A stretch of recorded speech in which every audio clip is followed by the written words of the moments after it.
myself out. I am afraid of... I'm terrified and paralyzed by... I am deathly afraid of... Welcome to the Sum of All Fears podcast with your host, me, Ryan Perrio.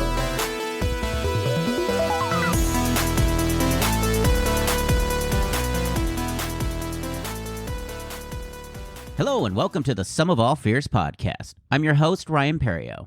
This week, my guest is comedian Billy McFarland. Billy is a comedian here in the Dallas-Fort Worth area. He's also done some road gigs out in Oklahoma, Arkansas, as well as other states.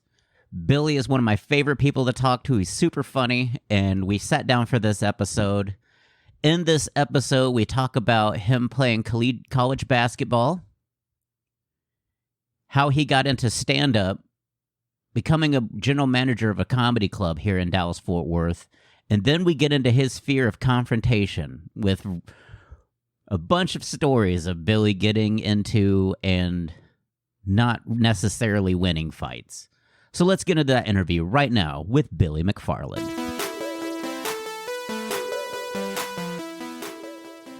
All right, my guest this week is comedian Billy McFarland. Hey there. Billy has been a comic since I started. He's one of my favorite people to talk to because he's always just positive personality.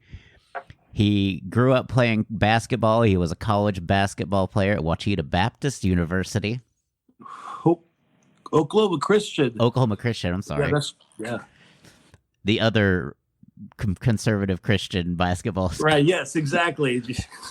They were the if Jesus had to choose, it would have been us. You're the Washington Generals of the NCAA. We are. Thank you. That just makes me think of the SNL skit where they had Michael Jordan on there.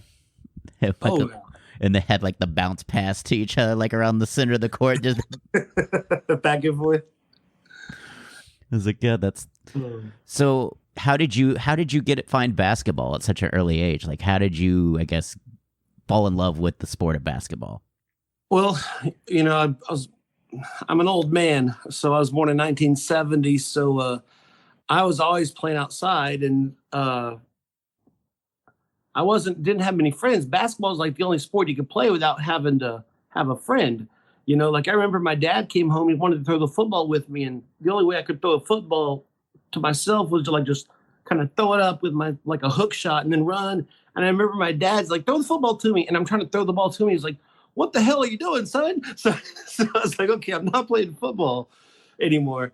But we built a basketball in my front driveway, and I just shot baskets from the time I got home or the time I woke up until the time they made me come in. Mm-hmm. And the neighborhood kids would come down and play, and I always made sure I was better than everyone in that neighborhood, which that was not much competition. But yeah, that's how I found it. It was just I just played it nonstop since as soon as I could. I will say it is like a neighborhood like attention grabber. Like when you put the hoop up, like all the kids back in those days, it was like, oh, we don't have to go to a playground area, a mile away. There's somebody that has one of these hoop things in our neighborhood. Yeah, you come home from church or from going out to eat with the family. There's kids already playing ball in your front yard or whatever. Yeah. So hey, instant fun or whatever. Yeah, the awkwardness of pulling in and seeing kids just shooting on your hoop and. Yeah. Oh, hi, stranger. And then the casual, can we play? And then, but yeah, that's a great way. And I don't know if you made friends from that or just more enemies of just people that. What really stunk is I still didn't get any better. I was still awful. Like when I finally got to school around organized basketball, I was the worst. And I thought, oh man, I was the best on the block, and it didn't matter. I was awful. And so yeah, I made a lot of friends though, because when I got to the real team, they could beat me. So yeah, it's easy to like a guy that you're better than. Yeah. So, you were like their Rudy, like they just rooted for you to just make a basket. Yes, for real. This is a true story. We recorded our games in 7th grade, and we'd have to watch them at the next day or whatever. And it was the coach, the team, 2 fans, and then me. And then once I remember I kind of paid attention, I looked up and it was halftime and the whole team was already in the locker room. So I had to run in. So Find out what was going on, but so were the two fans in the stands like in a rotation before you? Like they yeah, were they, the coach is like, you need to sit here just in case these other people foul out, and I don't want him to play. And it was pretty easy. That does remind me of John Mulaney's bit about the free throw. Where Yeah. he's like terrible at basketball. He's like, oh no, you get free throws.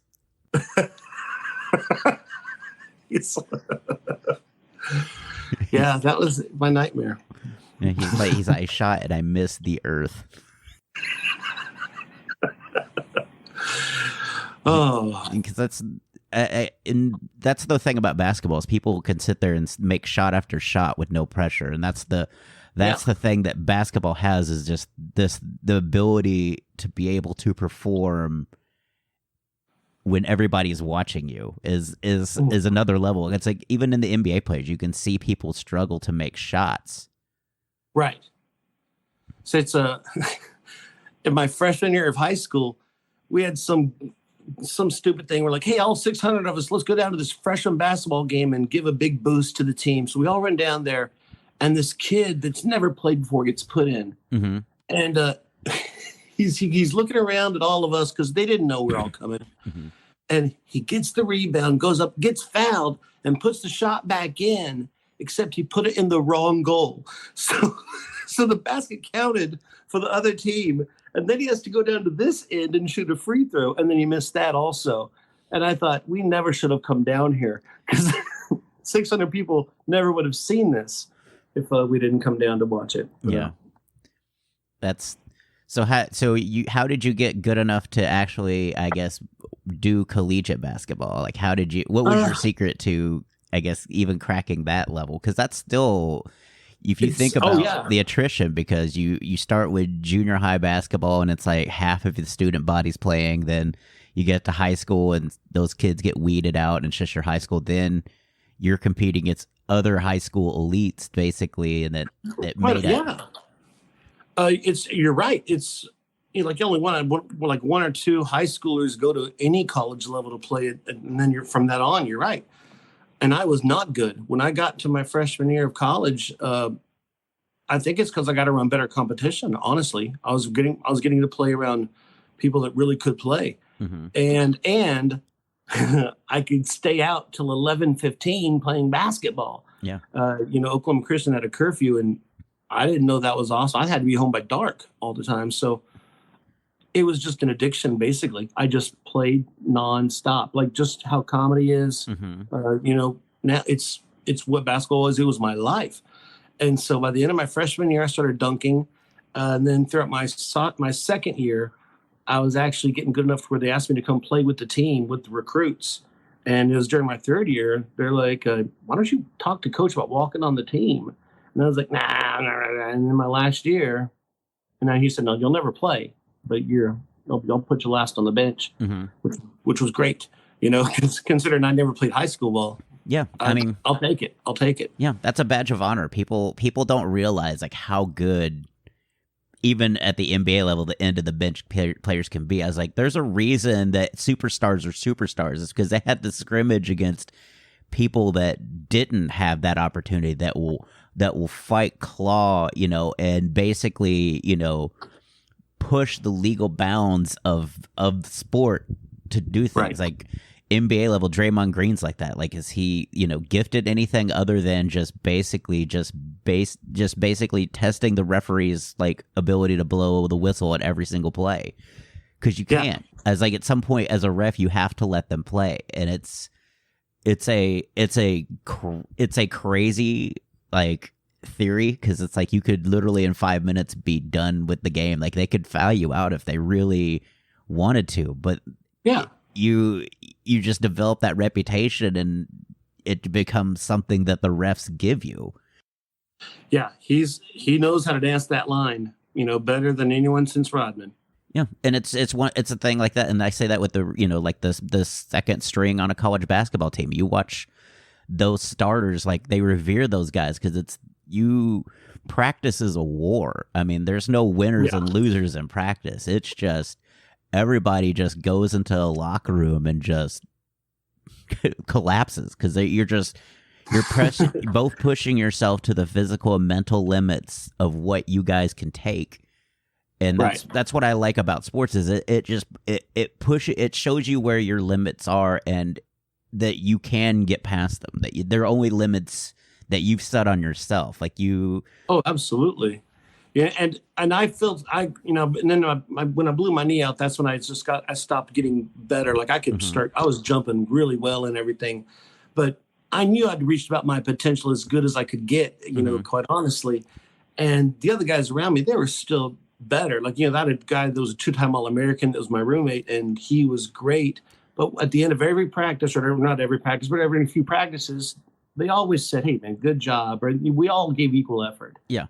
And I'll tell you, every now and then you come across, I got to play with a couple guys that went to the NBA. And when you talk about a man among boys, I thought I was good. And then this guy, he's some guy from University of Central Oklahoma. He dunked on us 4 times in a row.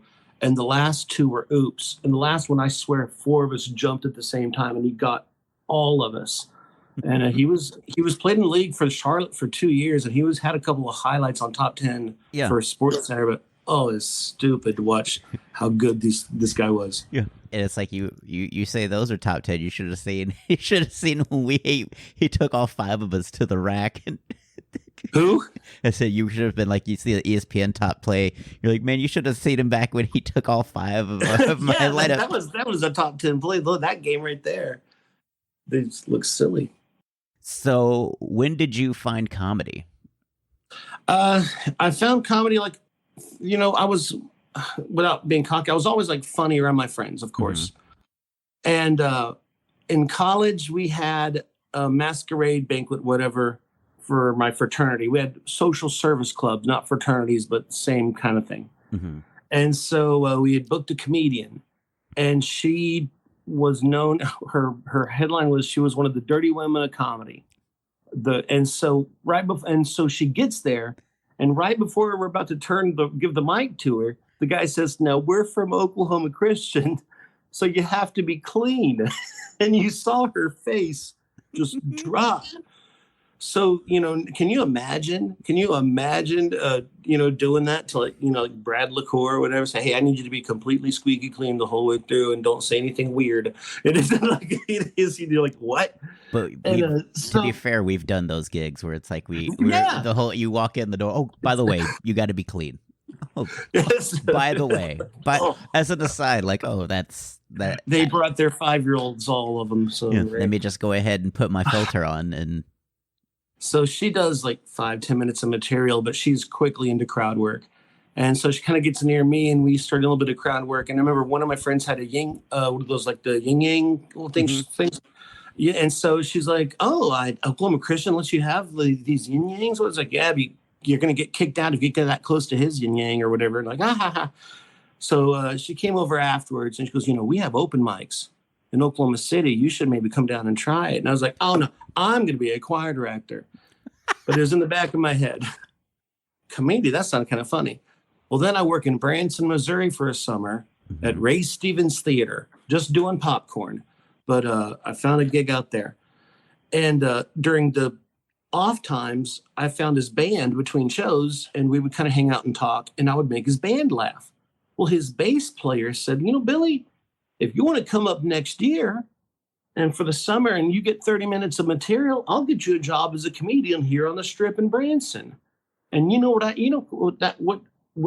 that's a great offer. And you know what I said to him when I was 22 years old? I said, "Oh, no, I'm going to be a choir director." And I went back to Oklahoma Christian. But it always stuck in my head. And so when I finally moved to Dallas, I was married. I was living in Dallas, and I was watching Premium Blend. Remember that show on Comedy Central? They felt like 3 comics. And I remember one guy in particular, and I remember I wasn't thinking I'm funnier than this guy, but I remember thinking I can do just as good as this guy.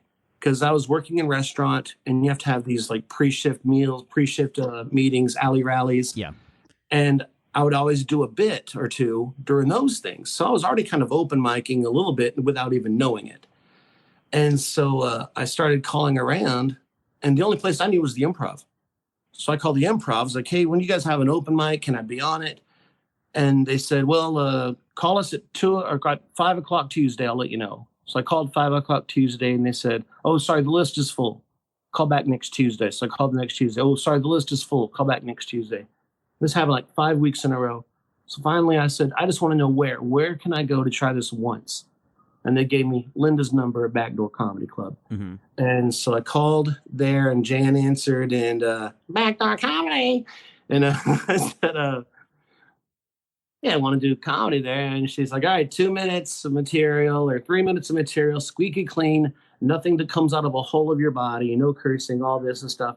And I remember I hung up, and she goes, all right, we'll see you in 2 weeks. And I hung up, and I thought, well, I now have to write 3 minutes of material, because I didn't know you went up and had written jokes and stuff. Mm-hmm. And so I wrote my 3 minutes, and I timed it. It was like 2:58, 3:01, 2:59, 3:01. And I went up, and I did well, actually. When I came off stage, Linda, she's like, oh, get him. And Jan called me over. And by the way, this is back when it was off Buckner at Shady Side Cafe. And so Jan calls me over, and she's like, hey, you did really good. I'm like, oh, thank you. And she goes, hey, on Tuesday and Wednesday, we're going to have PBS come out and film a special for local PBS. We want you to come out and do one of those things for me. And I'm like, oh, okay. And so she goes, all right, well, let's get your name and number. So I'm writing down my name and number. And she goes, all right, well, how long have you been doing comedy? And I said, that was my first set. And she put her pen down. She goes, well, then you did really good.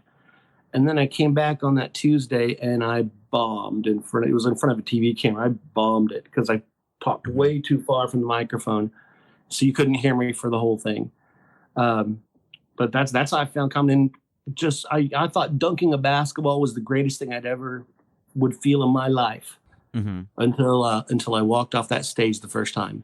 Because when you hear laughs that first time, that rush was better than anything I'd ever felt.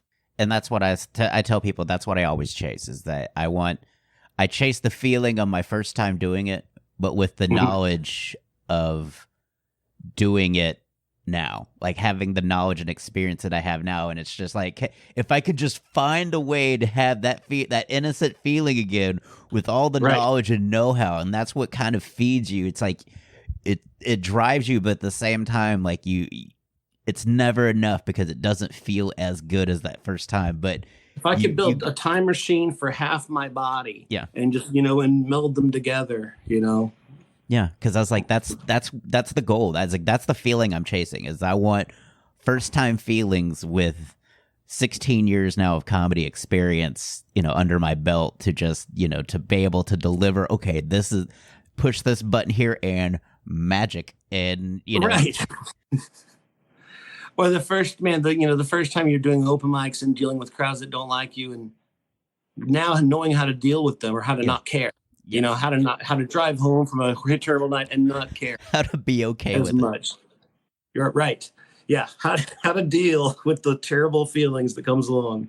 I'm not asking for much. Yeah. I'm just asking for how to cope. Yeah. And it's just getting an understanding that it's nothing you did, because when you start out, you have these simple, like, naivete things of, like, I did something wrong. This is all my fault. I ruined the night for everybody. I walked through. Like, when you walk the room for the first time, like, just the sheer horror of just seeing, like, 7 people just three people, just 3 tables, just get up and just leave. Maybe they have to get up early tomorrow. Maybe they're... And you're like, one more. Yeah. And then you see everybody leave, and then you just have to, you just get off stage, and the next everybody's glaring at you as they're about to go up.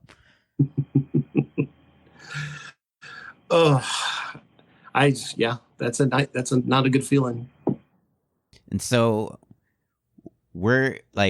how long have you been doing? So that since Shady Side, because that's before me. I started in 2006. So I started when they were on Ross. So my first time was on Ross Avenue location. Nice. I loved that location, by the way. I love that location. I started about 3 months after Paul. I know that because he came up to me after a couple open mics and, was very encouraging to me and it told me a lot about comedy and everything. So I was really grateful for him and stuff. So what is that, around 2001? Yeah. That's when Paul started, like, right as, I guess, almost like around the 9/11 stuff happened. So okay, yeah. So I remember I was 30 years old, and I told myself I was going to try it before I turned 31. okay, Was my goal. and so you've always been funny, and just the lady coming to you and just doing a show for a Christian school is the only things that yeah, that was the first click. Because I honestly, I know this sounds weird. I thought comedians just is like a fairy, just all of a sudden, just poof, here comes a comedian on television. Like I didn't know it was a real job. I was so naive to so many things. I never thought about it. Yeah. And once it became an actuality of no, you can really do this. I was like, wow. It was my realization that there was an ability. And then 3 months later, I went to a comedy club with a girl I was dating. And the first comic on stage was so terrible that I do remember thinking, well, if I ever decide to do this, I know I'll be better than that guy.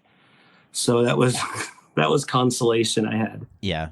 I would say I knew it was a job, but I just didn't know how to start. Is how I saw people like I've watched comedy since I was like a little kid. Like you grew up around my era, so there used to be B movies on weekends. So I would, because I didn't have a lot of social circle in middle school and stuff in high school, I would have a weekend nightly all night watching routine that would start with A&Es and Evening at the Improv, and then it would jump to another comedy show. Then maybe there was like a late night wrestling, and then around 1 a.m. or so, USA would have Up All Night, which Friday night would be Rhonda Shear, and Saturday night would be Gilbert Gottfried, and it would be a terribly bad movie. That's one thing about this modern movie thing is like there's no B movies anymore, where it's just like you knew they were going to be bad and they were just so fun to watch. It was just fun to watch the awful. And so that's basically what they would do. It was kind of like what Elvira would do with the Mystery Science Theater, and but they would just have these terrible B movies, and it would be so fascinating to me. And I just grew up around comedy, but I never knew, like, okay, well, how did somebody get in? Because we live in Texas. It's not really in New York and LA. I'm sure there are you from an earlier age, you know how to get into stand up. Here, you're not really. You don't even know there is stand up as much as there is. Yeah, it just never crossed my mind. And you even still, like, to doing it 16 years, I'll still go to Hyenas or somewhere, and people will be like, "This is my first time ever at a comedy club," and I'm like, but we've been here. Randy's been here since 2001 even. So it's like we've had comedy a steady comedy club in this scene since 1980 something. Bill Engvall started here. Yeah. How do you guys not know about stand-up comedy? It's amazing how big this city is and how other people can get consumed in their own world. It never occurs to them. It just never occurs to them. And, it never occurred to me until that lady came up that it would even existed in Oklahoma City. Yeah. So do you do comedy in Oklahoma? Have you done the Looney Bins or anything like that? Or Man, I've opened the Looney Bins years ago and everything. And then I was trying to get up to feature, but I wasn't good enough to feature at that time for sure. And so when they wouldn't feature me, of course, being a comic, I'm like, well, then I'm not going to go there and open unless they're not going to feature me. And so that has worked out well in my career, as you can see, with the no gig. To me, I'm always like, comedies always be there. Like, I'll tell people, I was like, life comes first. There are people that have, relationships or family or kids that and I'm like, that comes first. That comedy is not going to just disappear from the state of Texas in a year if you don't come out here. You'll have to work your way back up like everybody else, of course, but it's still going to be here in some capacity. So don't freak out. Like, if you like, oh my gosh, my kids need me. Well, yes, then by all means, please take that time off and don't worry about it. Like, Arredondo's doing that right now. He's, hasn't been in the scene for well over a year. And, just, I'm like, it'll all come back. Like it's doesn't mean, just because you tried it and you can't do it now doesn't mean that it's not meant to be. It doesn't mean you still can't be writing some as well. It doesn't mean you can't be, recording some things here and there. You can do what you can do, but yeah, life's got to come first. And so also a comedy, you also got to manage the Hyenas Comedy Club. You were, I think, the second or third GM in Hyenas. The second one. I was the second GM at Dallas Hyenas. It's a personal business, is what I tell people about comedy. It's like if you think you can separate yourself from it, good luck. Because I don't. Right. I feel like I'm one of the strongest at being able to do that because I can see both sides of the coin. But even I will let my emotions out of the bag every once in a while.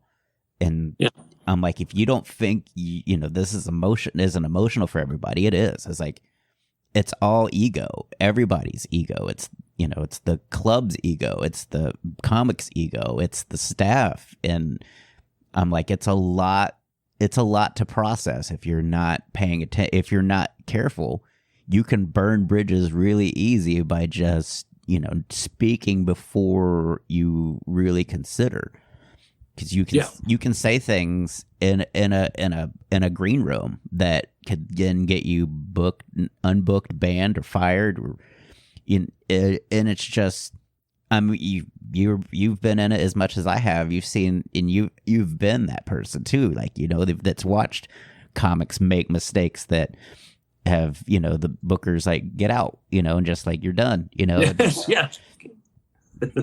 And it's like, why would you and it's so many of it's common sense. Like some of it to me, I'm just blown away. Like, and so I've learned that, and like as someone that's now kind of like a helping hand to the club and just does kind of the getting them ready to work as a comic, I kind of tell them that stuff. I'm like, impressions matter. I was like, if you make a bad impression, you know how hard that is to get rid of. Like as much as I understand. Like if you make a bad impression, sometimes it's just not something you can recover from for a while, because that's all they see is the bad impression. Right. I mean, you might be hilarious, but how are you going to get into a club and work and show everyone else you're hilarious if you're a jerk to the owners, if you don't understand how the business part works?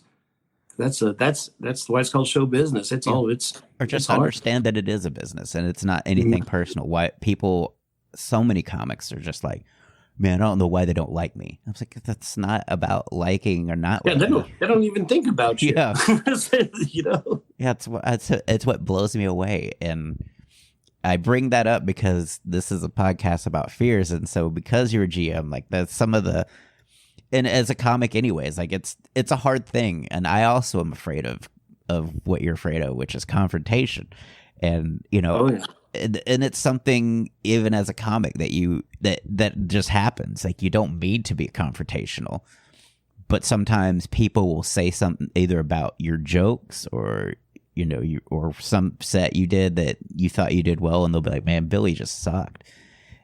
And it's like you just said, excuse me, like it. Right? Yeah. So how did this fear start for you as like being afraid of confrontation? Is it just from growing up in Bible Belt, Oklahoma? Yeah, we're bored about Judgment Day. So let's see, Also, I would say some of it comes from your mom, because your mom is like the sweetest, but just kind of, never you never like think about your mom as a confrontational person. That's something I feel like comes. No, yeah, she was super sweet. Now, yeah, I got spanked. Is that the word you? I got lots of spankings, a lot, growing up. But I was a bad kid. I understand. I was not good. My mom never said I was a bad kid. My mom said I was busy, which is true. And busy being bad. Yeah, and I right. Sorry, full schedule today of just at the end of our block where I grew up, we had a thing. It was like a full city block wide. It was a ditch, and it was about 6 to 7, 8 feet deep, pretty much all the way around. And they eventually, in the 80s or late 70s or whatever, they turned it into a BMX bicycle track. Like that's how big and how deep this thing So was. fun. Yeah. And so we just called it the ditch, and that gives no justice. It was big. So when I was like 4 years old, it rained hard. And I somehow got out of the house and I got a sand bucket and I walked down to that ditch, and frogs, baby frogs, were coming out of this ditch like crazy. And I was picking them up and putting them in this bucket. And it's about 2 feet deep of water at the bottom of this ditch. And a 3-year-old, I never would have gotten out of that thing. And all I remember, all of a sudden I felt my mom grab my arm, and I looked up at her, and I was like, "Frogs, mama, frogs." And she dumped those frogs, and they went every direction. I had about 300 of them. And she spanked me the whole way home. I was like a helicopter running in circles the whole way back to that house. Now that one I deserved, because I could have been killed. I get that one. But that wasn't no confrontation. I don't know. I grew up in South Texas. It was weird. It's like 90% Hispanic. Mm-hmm. And then I know, it's like I said, I was just born and raised in that environment. So I didn't think nothing of it. That's just how it was for me. But I remember when I was in junior high, my sister was in high school. And every now and then she would come home and she would say, "Oh, there was a fight in the cafeteria." But she was like, "Oh, there's a gang fight today," or "There's a gang fight outside," or "There's a gang fight at the football game."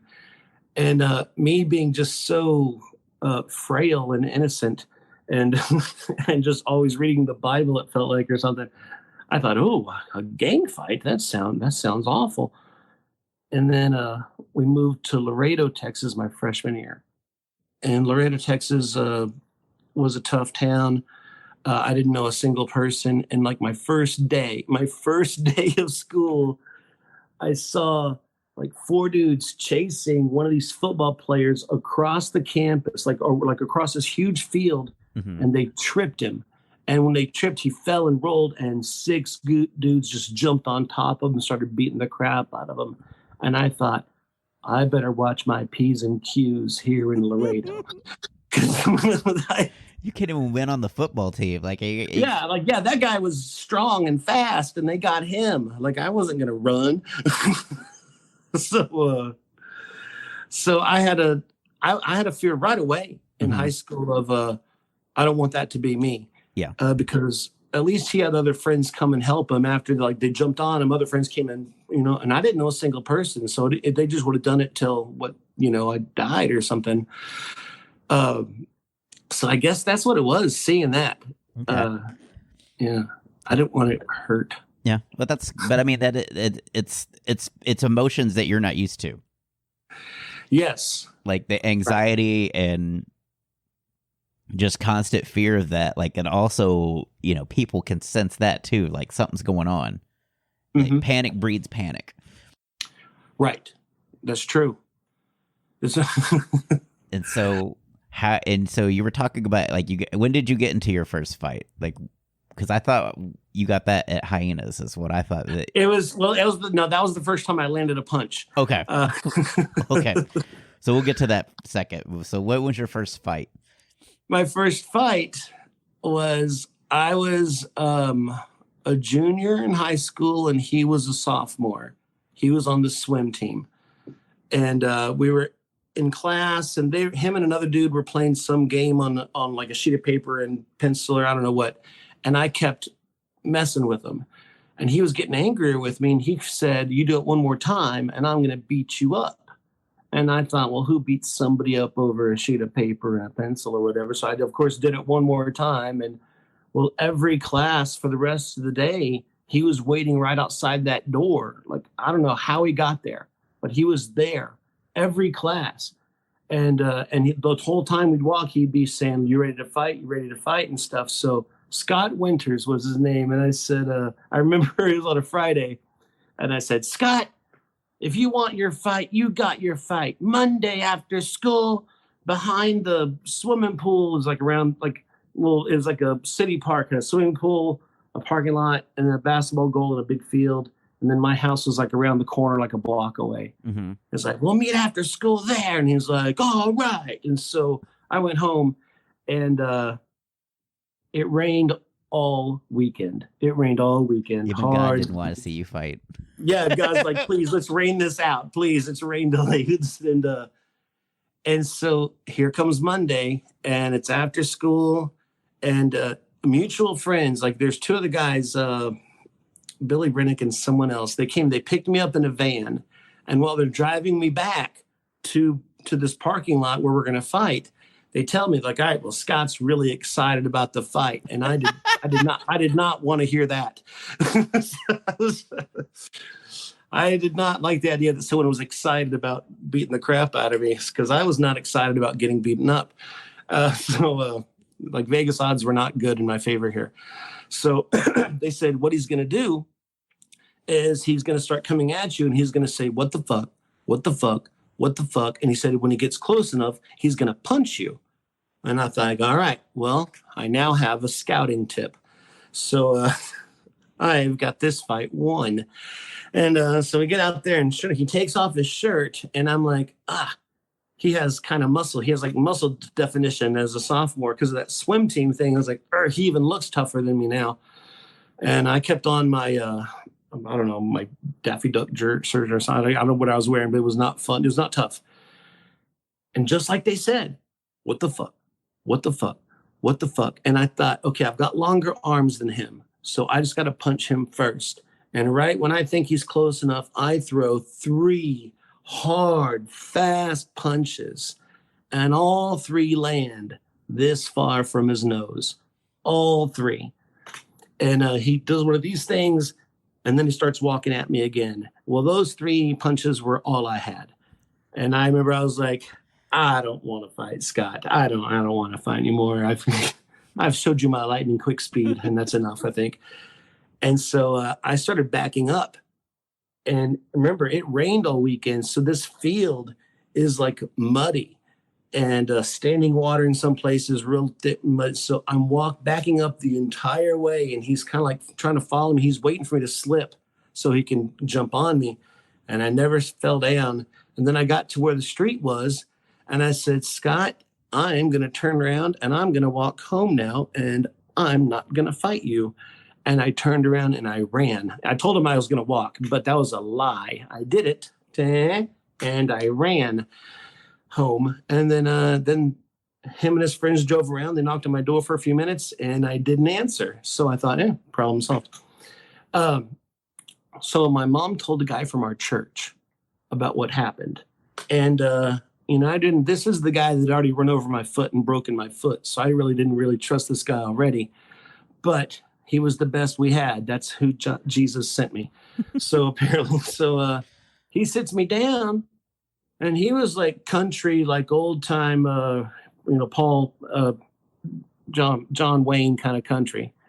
And he was like, all right, Bill, tell you what, this kid, he wants to fight you. So tell him you're going to meet up, you're going to fight him, and I'm going to be there. And in my head, I'm like, oh, good. He'll keep me from getting beaten up, or maybe he'll beat the kid up for me. He goes, no. I'll just be there to watch, and I'll just say, go get him. And if you get beat up, you get beat up, but I'll be there to support you. And I thought, well, then I still don't want to meet this kid for this fight if you're coming along to just watch.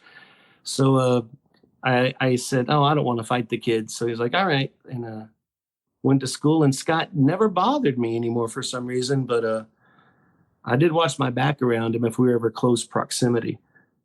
So yeah, that was my first fight. My first punches thrown.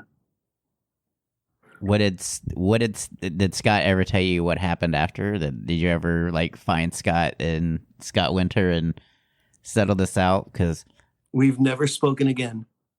I do not remember us ever speaking again. Okay, he would have been a hell of a comic. I feel like he's like the comedian that's like, hey, I'm here, I'm ready, I'm available if you need me. Yeah. You need to fight, I'm available. I'm looking. You guys got an open mic fight? Yeah. I can do that. And so then we get to the one, you got into a couple of scraps at I did, and I'm not a fighter. I'm not violent. I'm not fight, but that job would bring it out of you because it's the people that come to comedy clubs, especially those late shows. There's a lot of ones that are drinking, and once you get drunk people out there, man, you don't know what's going to happen. So yeah, that just breeds craziness. So the first one, the most infamous fight, I would say, the one that's given me my famous nickname, is I was at Hyenas Dallas managing. I had three door guys. One was a former cop in New York.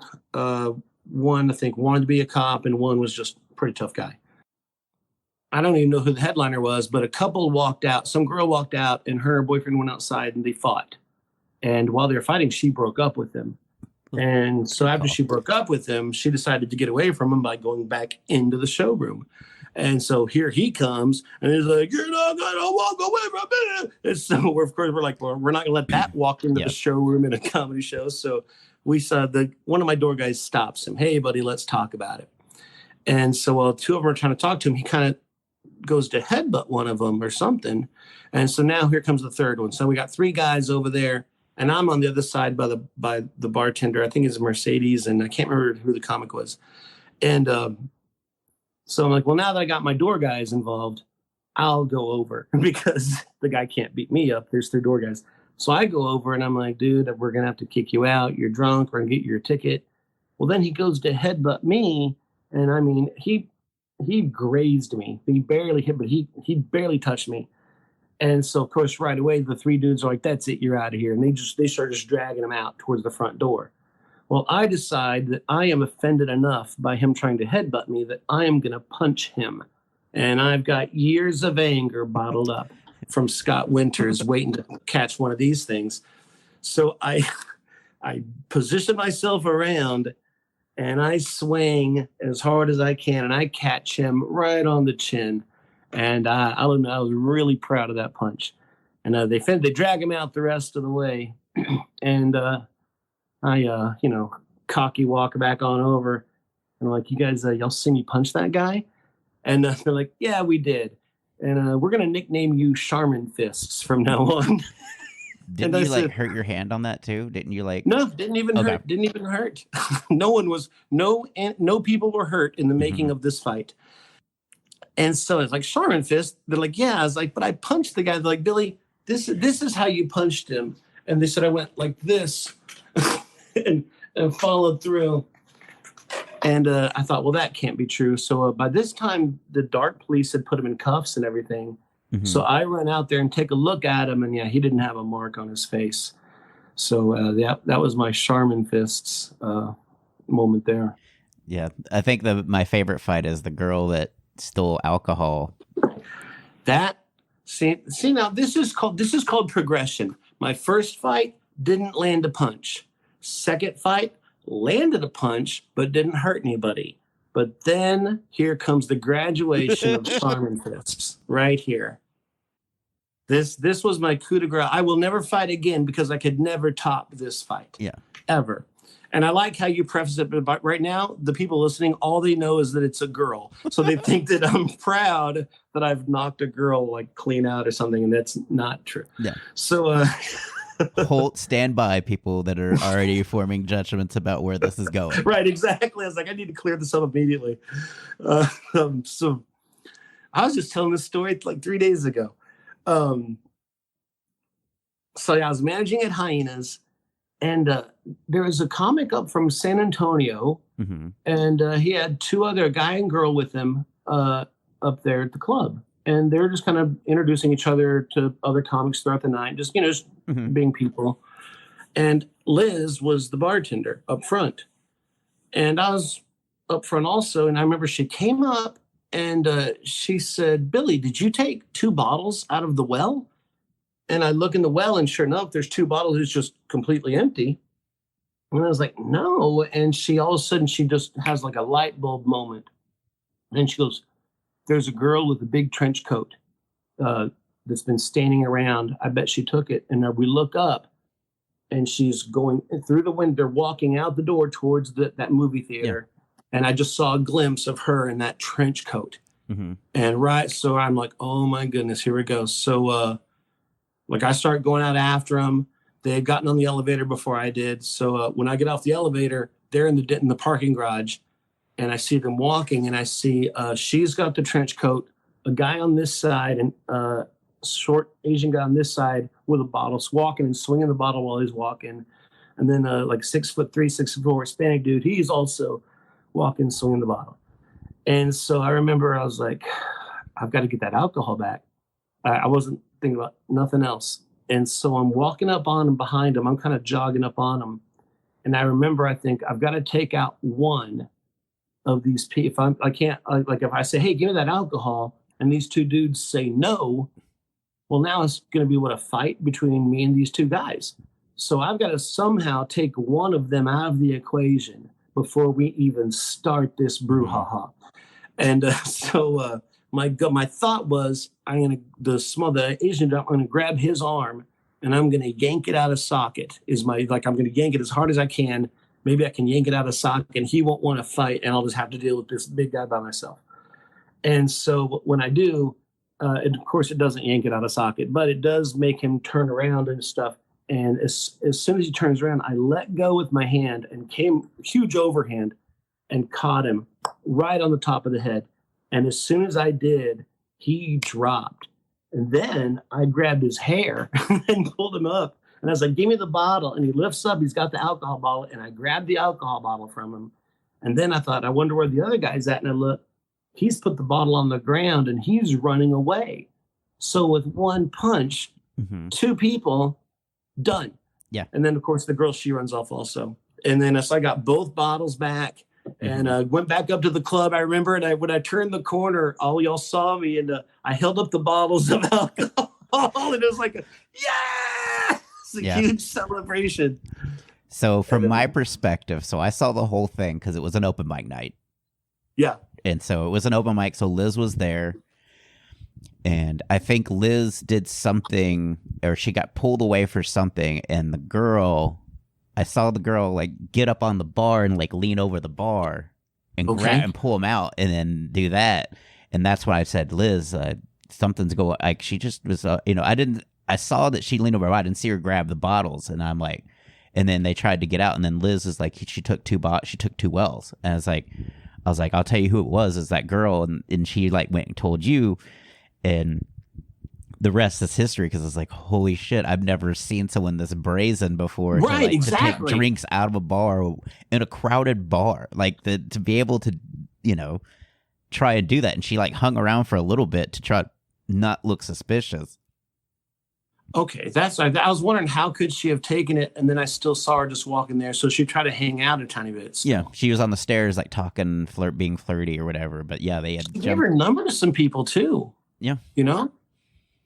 Yeah, she wasn't bad looking, but she just like leaned. No, she wasn't. She like, she jumped on the bar and like leaned over and then pulled herself back out. And wow.